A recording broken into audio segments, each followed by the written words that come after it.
Hello everyone, welcome to English classes by Anita. Students, today I am going to explain lesson number 2, My Early Home from class 4, New Oxford Modern English. Students, I will read this lesson line wise and explain in Hindi. So be with me and get ready for understanding. My early home यानी कि हमारा early यानी कि सबसे पहला जो घर था, यानी कि यहाँ पे पहले घर यानी कि जो हमारा सबसे पहला घर। अब कौन है यहाँ पे जो बता रहा है कि मेरा पहला घर? तो आप यहाँ देख सकते हो एक हॉर्स है और उसका एक बच्चा भी है, यंगमन है जिसको गोल्ड कहते हैं। तो ये गोल्ड अपनी कुछ पुरानी यादों को याद करते हुए बता रहा है कि वो जो भी स्टोरी में हम पढ़ेंगे उसको समझेंगे। चलिए देखते हैं कि वो हमें कौन कौन सी चीज़ें बता रहा है कि उसने अपने अर्ली एज में क्या क्या चीज़ें देखी थी।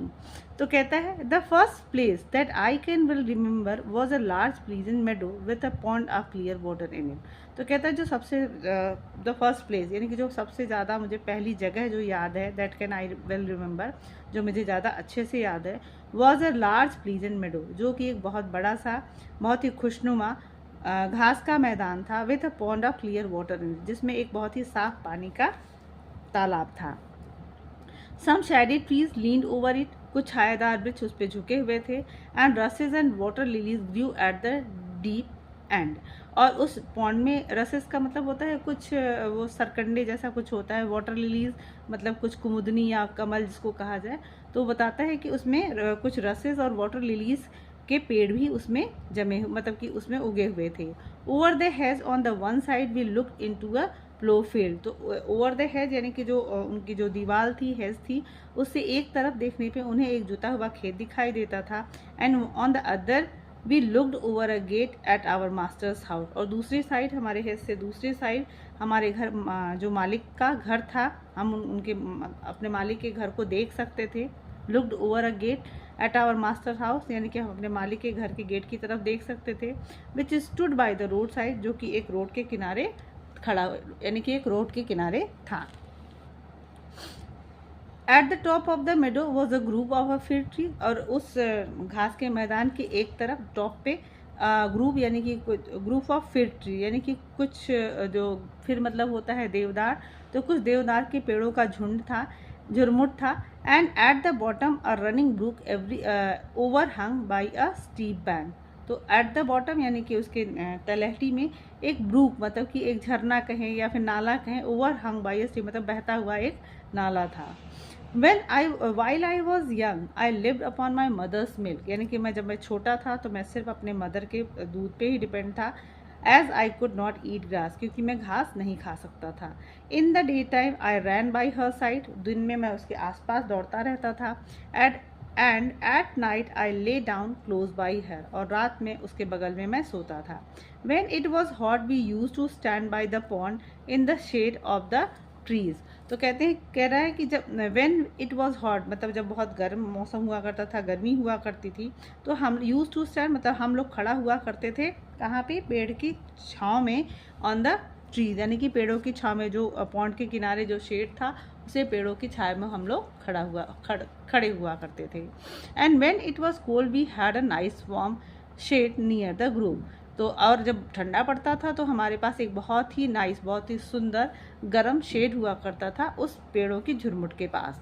As soon as I was old enough to eat grass, जैसे ही मैं बड़ा हुआ, मैं घास खाने लायक हुआ, my mother use to go out to work in the daytime. तो मेरी माँ दिन के समय में वो काम करने के लिए जाने लगी। And come back in the evening, और वो शाम में आया करती। देर वर 6 young colds in the मिडो beside me, यानी कि जो मिडो यानी कि उस घास के मैदान के पास, वहाँ पे मेरे साथ और भी 6 कोल्ड, यानी कि कोल्ड मतलब होता है यंग वंस ऑफ हॉर्स, तो और भी 6 यंग वंस थे, हॉर्स के छोटे बच्चे थे। They were older than I was, मतलब मेरे से वो सारे बड़े थे। Some were nearly as large as grown up horse, और कुछ इतने बड़े थे जो कि कुछ ग्रोन अप मतलब कि एक बड़े घोड़े जैसे, मतलब कुछ इतने बड़े हो गए थे उसमें जैसे कि वो बड़े घोड़े जैसे हो गए थे। I used to run with them, मैं अक्सर उनके साथ दौड़ा करता था। एंड हैड ग्रेट फन, और हम लोग बहुत मज़े करते थे। वी यूज टू गैलप, मतलब हम लोग, गैलप का मतलब होता है छलांग लगाना, long jump. All together round मतलब round and round the field, और हम लोग छलांग लगाते साथ में एक दूसरे के साथ गोल गोल पूरे मैदान में घूमते। As hard as we could go, मतलब इतना तेज़ दौड़ते जितना कि हम दौड़ सकते थे। Sometimes we had rather rough play, कभी कभी हम लोग रफ प्ले मतलब कि हम लोग बदमाशी करते थे, हम लोग एक दूसरे के साथ मतलब कुछ शरारत भी किया करते थे, शरारत वाली खेल भी किया करते थे।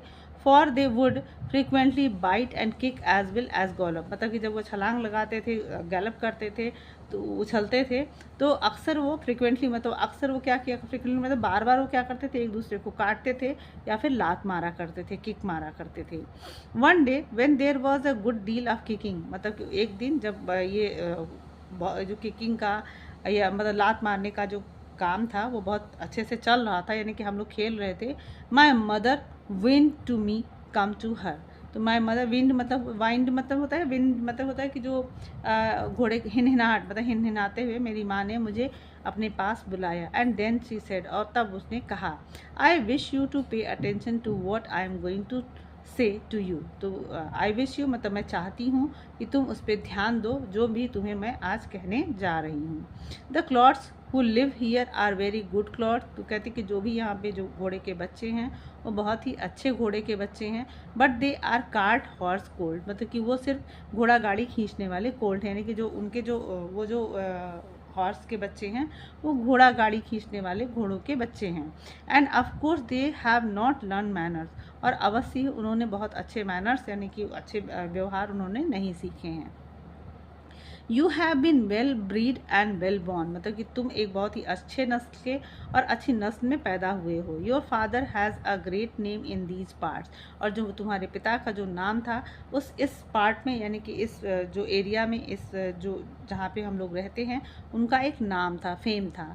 And your grandfather won the cup 2 years at the Newmarket race, और तुम्हारे जो दादाजी थे उन्होंने न्यू मार्केट रेस में 2 साल में उन्होंने कप जीता था, यानी कि उन्होंने उस रेस में उन्होंने उस रेस को 2 बार उन्होंने जीत कर कप हासिल किया था। Your grandmother had the sweetest temper of any horse I ever knew, तो कहती कि जो तुम्हारी दादी थी वो इतनी अच्छी है, वेल टेम्पर स्वीटेस्ट टेम्पर मतलब कि इतनी स्वीट टेम्पर वाली, इतने अच्छे व्यवहार वाली थी कि आज तक मैंने ऐसा घोड़ा नहीं देखा है। And I think you have never seen me kick और बाइट, और आई थिंक मतलब मुझे ऐसा लगता है कि तुमने मुझे भी कभी ना किक मारते हुए मतलब किसी को न काटते हुए और ना ही किसी को लात मारते हुए देखा है। I hope you will grow up gentle and good, तो कहती कि मैं उम्मीद करती हूँ कि तुम बड़े होगे जेंटल यानी कि सभ्य और अच्छे, मतलब एक सभ्य और अच्छे घोड़े बन के तुम बड़े होगे। And never learn bad ways, और कभी भी कोई बैड मतलब गंदे बात और वेज मतलब रास्ते मतलब कोई भी गलत रास्ता तुम नहीं सीखोगे, गलत बात नहीं सीखोगे। Do your work with a good will, मतलब अपने काम को बहुत अच्छे से करो। Lift your feet up well, और अपने पैर को उठा के चलो। व्हेन यू ट्रॉट मतलब जब तुम चलते, ट्रॉट मतलब चलना, तो जब तुम चलते हो तो अपने पैरों को उठा के चलो। एंड नेवर बाइट और kick even in a play, मतलब कि अगर तुम खेल मतलब कि तुम ना कभी किसी को किक करोगे यानी कि ना कभी लात मारोगे ना काटोगे, यहाँ तक कि जब तुम खेल मतलब खेल में भी तुम किसी को ना काटोगे और ना ही लात मारोगे। तो समझ गए स्टूडेंट्स, आप देख रहे हो कि यहाँ पे एक हॉर्स अपने बच्चे को कितने गुड मैनर्स सिखा रही है। तो हम लोग तो ह्यूमन बीइंग्स हैं, तो हमें भी ये सारी चीज़ें हम लोग को स्कूल में भी सिखाई जाती हैं, बताई जाती हैं कि हमें गुड मैनर्स करना चाहिए, हमें किसी को हर्ट नहीं करना चाहिए, हमें किसी को किक नहीं करना चाहिए, किसी को बाइट नहीं करना चाहिए, किसी को पुश नहीं करना चाहिए। तो ऐसे ही हमारे गुड मैनर्स, अब एक हॉर्स अगर गुड मैनर्स कर सकता है तो वी आर तो human beings, we can do that. तो आप लोग भी इसको, इस गुड मैनर्स को, ये स्टोरी का मॉरल भी यही है कि आप इस चीज़ों को सीखें। अब आगे चलते हैं। I have never forgotten my mother's advice, अब बोलते हैं कि जो मेरी मम्मा का जो एडवाइस था, सलाह था, मैं आज तक कभी भूला नहीं। I knew she was a vice old horse, मैं जानता हूँ कि वो बहुत बुद्धिमान और एक बूढ़ी घोड़ी थी। I knew she was a wise old horse, मुझे पता है कि वो एक बुद्धिमान और बूढ़ी घोड़ी थी। And our master thought a great deal of her, और जो मेरे मास्टर थे, मेरे मालिक थे, उनका उसके साथ बहुत लगाव था। हर नेम वॉज डचेस, उसका नाम मतलब कि उसकी मदर का नाम डचेस था। But he often called her pet, लेकिन वो उसे अक्सर अपना पेट कहा करते थे, अपना पालतू कहा करते थे। Our master was a good kind man, जो हमारा मालिक था वो बहुत ही एक दयालु और अच्छा आदमी था। He gave us good food, वो हमें अच्छा खाना देता था। फूड, लॉजिंग, गुड लॉजिंग, रहने के लिए अच्छी जगह देता था, एंड काइंड वर्ड्स, और हमें बहुत प्यार से हमसे बात करता था। He spoke us kind words, मतलब हमें हमारे साथ दयालु वाले शब्द बोला करता था। We spoke as kindly to us as he did to his little children. He spoke as kindly, मतलब हमारे साथ वो इतनी दयालुता से बात करता था, इतना पोलाइटली बात किया करता था, जैसे कि वो अपने बच्चों से छोटे बच्चों से बात किया करता था। We were all fond of him, हम उसे बहुत प्यार करते थे। And my mother loved him very much, और जो मेरी माँ थी वो मुझे अपने मालिक को बहुत ज़्यादा प्यार करती थी। When she saw him at his gate she would neigh with joy, मतलब कि जैसे ही वो मालिक को गेट पे देखा करती थी, वो नाय मतलब होता है कि हिनहिनाना शुरू कर देती थी, खुशी से हिनहिनाना शुरू कर देती थी। And trot up to him, और ट्रॉट मतलब चलते हुए उसके पास जाती थी। He would pat and stroke her, वो क्या करते थे, उसको थपथपाते थे और उसको स्ट्रोक मतलब उसको सहलाते थे। एंड वेल ओल्ड पैट, और कहते थे अच्छे old PAT. And how is your little डार्की, और तुम्हारा लिटिल डार्की कैसा है। I was a dull black, मैं थोड़ा काले रंग का था। सो ही कॉल्ड मी डार्की, इसलिए वो मुझे डार्की कहा, मतलब मैं थोड़े काले रंग का था इसलिए वो मुझे डार्की कहा करते थे। Then he would give me a piece of bread, तब वो मुझे एक ब्रेड का टुकड़ा दिया करते थे, विच वॉज वेरी गुड, जो कि बहुत अच्छा हुआ करता था।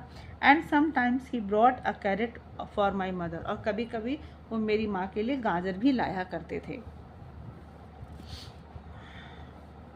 All the horses could come to him, but I think we were his favorites. तो कहते हैं कि सारे घोड़े, जब वो मेरे मालिक आते थे तो सारे घोड़े अक्सर उनके मतलब हमेशा उनके पास जाया करते थे, लेकिन मुझे ऐसा लगता है कि हम उनके फेवरेट थे, मतलब हम उनके लिए ज़्यादा प्रिय थे। My mother always took him to the town on a market day in a light gate, मतलब कि जो माई मदर ऑलवेज, मेरी जो माँ थी, हमेशा मेरे मालिक को शहर ले जाया करती थी, शहर के मार्केट ले जाया करती थी। Day in a light gig, मतलब लाइट गिग का मतलब होता है हल्की घोड़ा गाड़ी, तो हल्की घोड़ा गाड़ी में उनको लेकर जाया करती थी।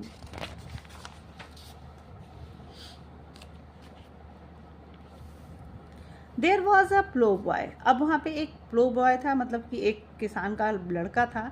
डिक, जिसका नाम डिक था। Who sometimes came into our field to pluck blackberries from the hedge, तो वो अक्सर समटाइम्स मतलब कभी कभी कम इनटू आवर फील्ड मतलब हमारे खेतों में आया करता था। टू प्लक ब्लैकबेरीज मतलब ब्लैकबेरीज को तोड़ने के लिए हेज से वो आया करता था। When he had eaten all he wanted, जब उसको जितना चाहिए होता था वो जब खा लेता था। He would have what he called fun with the colts, मतलब वो ही वुड हैव मतलब कि वो उसके बाद वो जो उसकी लैंग्वेज में या उसकी भाषा में या उसके विचार से जिसको वो फन कहा करता था, वो कोल्ड के साथ क्या करता था, थ्रोइंग स्टोन, मतलब वो जो घोड़ों के बच्चे थे उस पर पत्थर फेंका करता था। And stick at them to make them gallop, और उसको लकड़ियों से मतलब लकड़ी से खोदा करता था, मारा करता था, ताकि वो जो घोड़े हैं वो छलांग लगाएं।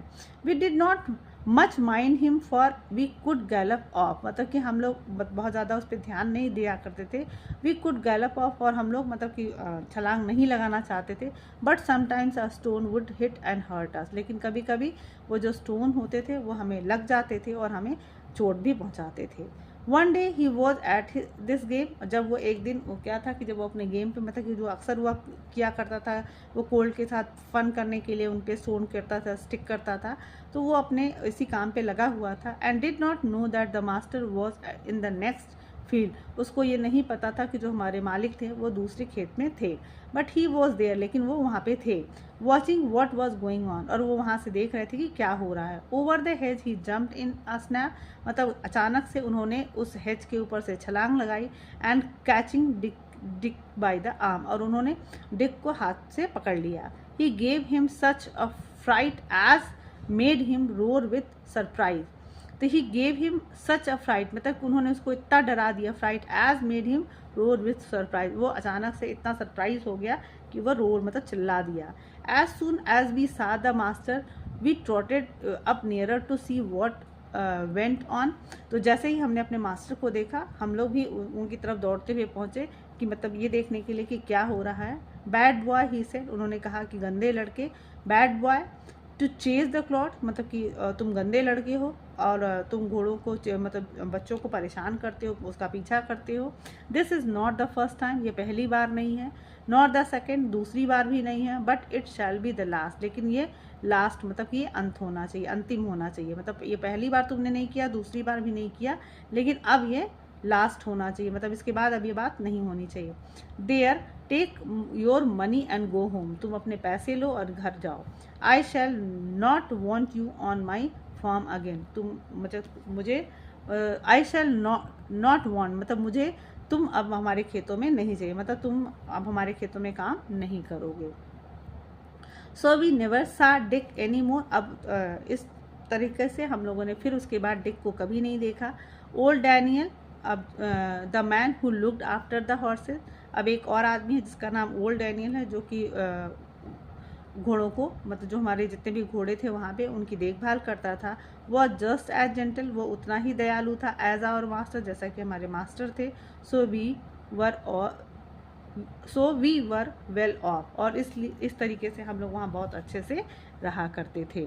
तो स्टूडेंट्स, आई थिंक आपको ये लेसन बहुत अच्छे से समझ में आया होगा, और मोरल ऑफ द स्टोरी भी आपको समझ में आई होगी कि ये जो माय अर्ली होम में जो घोड़ा था वो कितना अच्छे से उसकी मदर ने उसको सिखाया, समझाया कि हमें हमेशा गुड मैनर सीखने चाहिए, कभी किसी को परेशान नहीं करना चाहिए, और हमें एक अच्छा इंसान, एक अच्छा अगर वो अच्छा जानवर बन सकता तो हम एक अच्छे इंसान भी बन सकते हैं। So students, if you like the explanation, do share with your friends, and if you are new on my channel, please like and subscribe, and very thank you for watching.